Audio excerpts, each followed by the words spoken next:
Today, Euro Truck Simulator 2 has sold over 22 million copies. But back in 2011, SCS believed ETS2 might never recover its development costs. They feared it could sell worse than ETS1. They were running on emergency reserve funds, hoping a small side project would buy them enough time to finish ETS2. This is the story of how Euro Truck Simulator 2 became SCS Software's biggest gamble, before becoming their biggest success.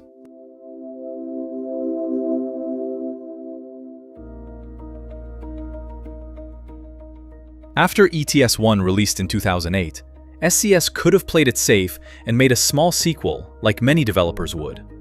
Instead, they wanted ETS2 to be a massive leap forward.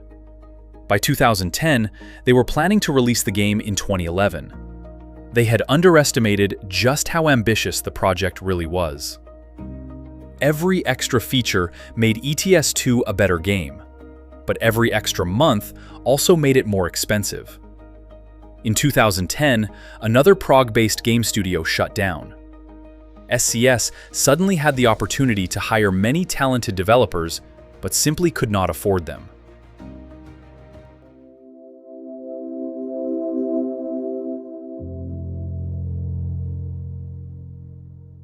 By 2011, SCS began sharing their concerns publicly. We may not ever be able to get the development costs back from the sales.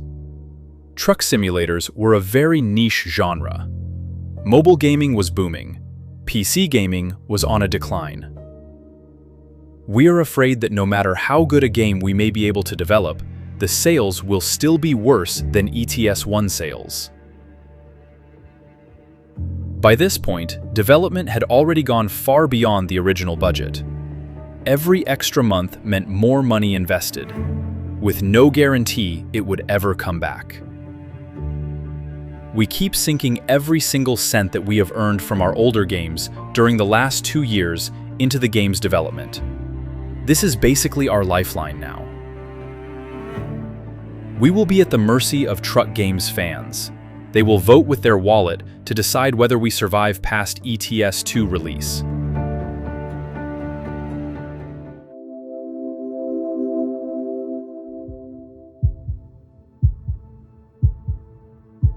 In 2011, SCS openly admitted how difficult development had become.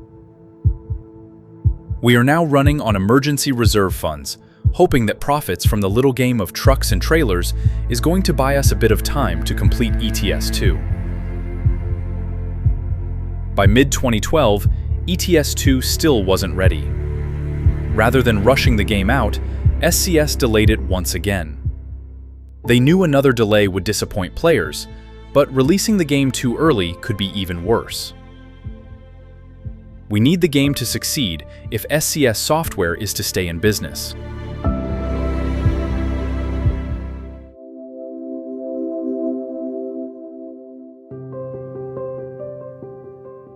Finally, on October 18, 2012, Euro Truck Simulator 2 was released. But for SCS, the struggle wasn't over. ETS2 launched only as a physical DVD and through SCS's own website. Back then, developers couldn't simply publish games on Steam like they can today. ETS2 first had to receive Steam Greenlight, where players voted on which games deserved a release. Initially, ETS2 struggled, dropping as low as number 43 in the rankings. Meanwhile, Farming Simulator 2013 bypassed the entire system thanks to its established publisher. SCS even joked, "Maybe we have picked the wrong simulation niche if there are so much more farmers than truck drivers." Thankfully, the truck sim community rallied behind ETS2.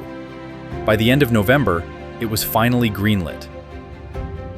Nearly 3 months after its original launch, ETS2 finally arrived on Steam on January 16, 2013. Steam would go on to become one of the biggest reasons behind ETS2's long-term success.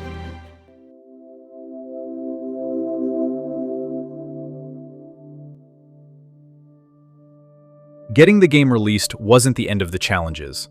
ETS2 launched with trucks from all 7 major manufacturers, but only 3 were officially licensed. Scania, Renault, and MAN. With just 1 month remaining before release, SCS admitted how difficult the negotiations had become. After 2 years of discussions, there are only precious few days to see if the negotiations are concluded successfully at the last minute. Unable to secure the remaining licenses in time, SCS had to use fictional names and logos instead. Volvo became Valiant, DAF became DAV, Iveco became Ivedo, Mercedes-Benz became Majestic. While DAF, Iveco, and Volvo got licensed within a few months, Mercedes, however, proved to be the biggest challenge.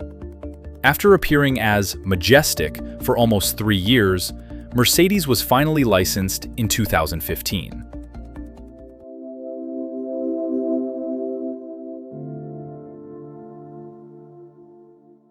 Even after launch, SCS still wasn't sure how long ETS2's success would last. At the time, nobody knew ETS2 would still be growing more than a decade later. To make better use of everything they had built, they began developing Eurocoach Simulator. They even registered the domain eurocoachsimulator.com, which, to this day, still redirects to SCS Software's website. A small team spent several years building coaches and pursuing licenses. By 2015, SCS was planning it as a DLC. But licensing challenges, combined with ETS2's explosive success, changed the company's priorities. Instead of moving on to coaches, SCS kept investing in ETS2. The coach project would remain on hold for nearly a decade. The upcoming Coaches DLC was announced in 2025, but unlike 2015, it is not a backup plan for ETS2's future. It is an expansion made possible because of ETS2's success.